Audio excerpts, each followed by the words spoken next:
Pemirsa Kabar Kota, masih tetap di Kabar Kota bersama Komisaris Besar Polisi Bapak Wijonarko.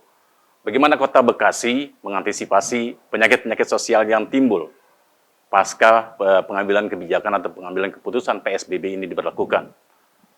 Apalagi masyarakat sedang menghadapi jelang Ramadan. Kita akan bertanya lanjut kepada Bapak Komisaris Besar Polisi Wijonarko untuk mengantisipasi dari sisi keamanan dan penyakit sosial ini. Bagaimana Pak untuk menindaklanjuti keamanan yang terjadi dari penyakit-penyakit sosial yang timbul? Ya, sebenarnya kami Forkominda Kota Bekasi ya pernah merumuskan ya untuk mengantisipasi kemungkinan akan terjadi di wilayah Kota Bekasi, terutama yang berdampak virus corona COVID-19. Di antaranya kita mengumpulkan ya tokoh agama, tokoh masyarakat melalui video conference di mana unsur ya Forkominda ya bersama tokoh agama, tokoh masyarakat tingkat Kota Madya melakukan video conference dengan tokoh agama, tokoh masyarakat di tingkat kecamatan, sehingga kita juga tetap ya melaksanakan kegiatan tidak kerumunan, kemudian tidak bersentuhan atau tetap jaga jarak. Itu kita tetap lakukan. Dalam video conference tersebut disampaikan ya untuk bisa menyampaikan ya himbauan kepada warga masyarakat, kemudian juga jemaahnya sekalian ya untuk tidak terprovokasi adanya mungkin ajakan yang memang bisa menimbulkan kericuhan atau kerusuhan di warga masyarakat.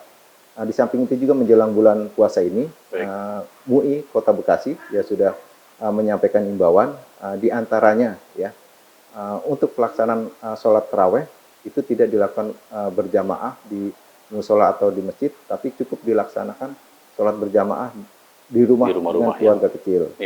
Kemudian juga tidak melaksanakan tadarus yang menghadirkan kerumunan warga masyarakat. Kemudian dalam pelaksanaan nanti ya ketika sholat id itu juga ditiadakan. Dan pada saat nanti halal bihalal juga untuk tidak menghadirkan kerumunan atau saling bersentuhan. Dan untuk selama bulan suci Ramadan itu ditiadakan kegiatan buka bersama.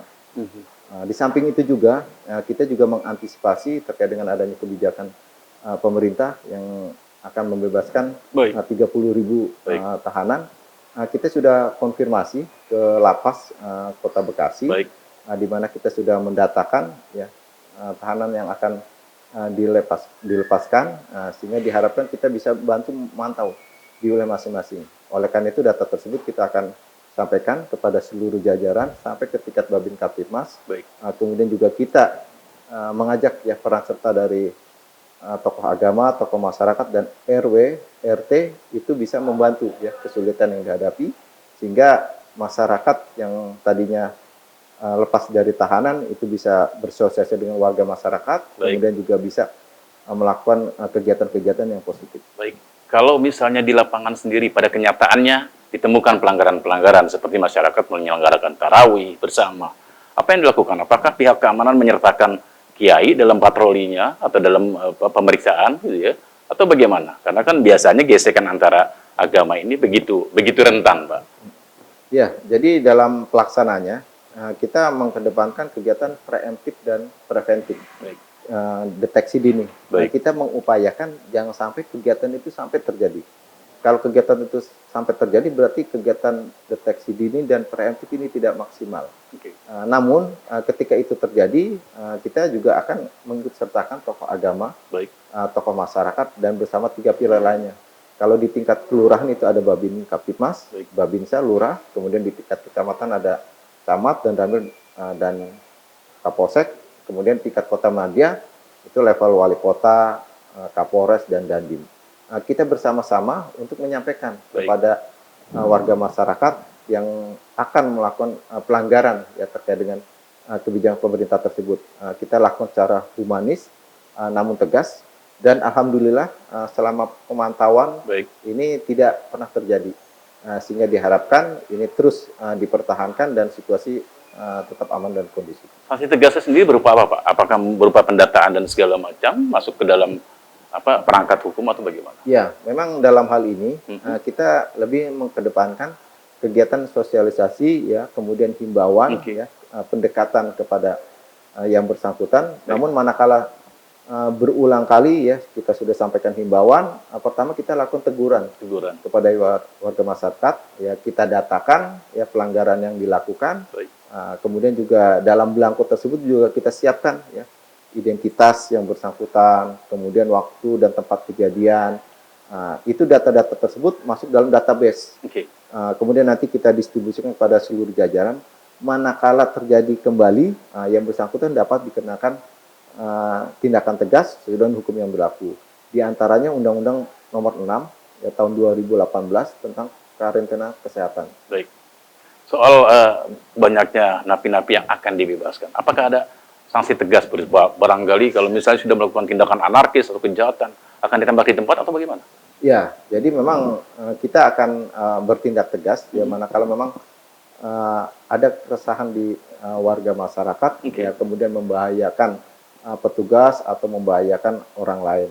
Namun ya kita harapkan ini tidak terjadi, oleh karena itu kita lakukan pendekatan kepada yang bersangkutan ya napi-napi tersebut sehingga diharapkan yang bersangkutan bisa langsung bersosialisasi dengan warga masa sekitarnya, kemudian melakukan aktivitas-aktivitas yang positif dalam rangka mensejahterakan yang bersangkutan.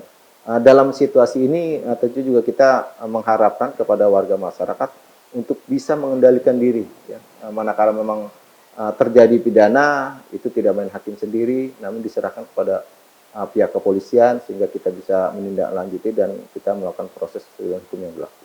Baik Pak, terakhir pertanyaan saya adalah bagaimana keamanan Kota Bekasi mengantisipasi banyaknya pekerja-pekerja Pak yang mulai di PHK dan dirumahkan. Ya. Itu apakah nanti ada timbul gejolak sosial di masyarakat? Apakah sekarang perusahaan-perusahaan sendiri sudah mulai ditutup atau tidak beroperasi? Itu bagaimana Pak? Ya, jadi dalam hal ini sesuai surat edaran yang disampaikan wali kota kepada seluruh ya warga Kota Bekasi, diantaranya himbauan kepedulian kepada warga yang mampu kepada warga yang tidak mampu. Kemudian juga menyampaikan kepada perumahan yang memang mungkin elit itu bisa disampaikan kepada lingkungan sekitarnya sehingga ada kepedulian. Di samping itu juga kita menghimbau kepada pimpinan-pimpinan perusahaan ya untuk peduli kepada karyawannya ya, terutama mungkin yang kena PHK ya, kemudian juga alami kesulitan. Di samping itu juga dalam hal ini ya pemerintah Kota Bekasi juga menyiapkan dapur umum ya di setiap kecamatan. Jadi ada 12 titik yang direncanakan untuk dapur umum, itu juga bisa membantu kesulitan yang dihadapi warga masyarakat. Di samping itu juga ada bantuan pengaman sosial ya, di mana ada bantuan dari pemerintah pusat, kemudian juga pemerintah Provinsi Jawa Barat dan pemerintah Kota Bekasi sendiri, sehingga diharapkan kesulitan-kesulitan yang dihadapi oleh masyarakat, baik itu yang mengalami langsung atau dampak langsung dari adanya musibah COVID-19, kemudian juga adanya di PHK dari perusahaan, itu bisa meringankan kesulitan. Dan mudah-mudahan dengan kita bisa membantu meringankan, ya mereka bisa mengendalikan diri ya untuk tidak melakukan tindakan melanggar hukum. Baik, silakan Pak, kalau masih ada yang ingin disampaikan, himbauan atau barangkali apa? Ya, kami menghimbau kepada warga masyarakat Kota Bekasi, mari sama-sama ya kita mendukung apa yang menjadi kebijakan pemerintah pusat dan pemerintah daerah. Tanpa dukungan dan peran serta seluruh elemen masyarakat, kami tidak bisa bekerja maksimal. Tentunya juga upaya-upaya ini dalam rangka percepatan pencegahan penyebaran virus corona COVID-19. Mudah-mudahan yang musibah ini bisa terselesaikan dan kita terhindar dari virus corona COVID-19 dan kita bisa beraktivitas kembali secara normal seperti sedia kala. Terima kasih Pak Komisaris Besar Polisi Wijonarko atas waktunya. Demikian pemirsa Kabar Kota, kita akan kembali di episode mendatang dengan dialog menarik dan dialog lainnya. Terima kasih.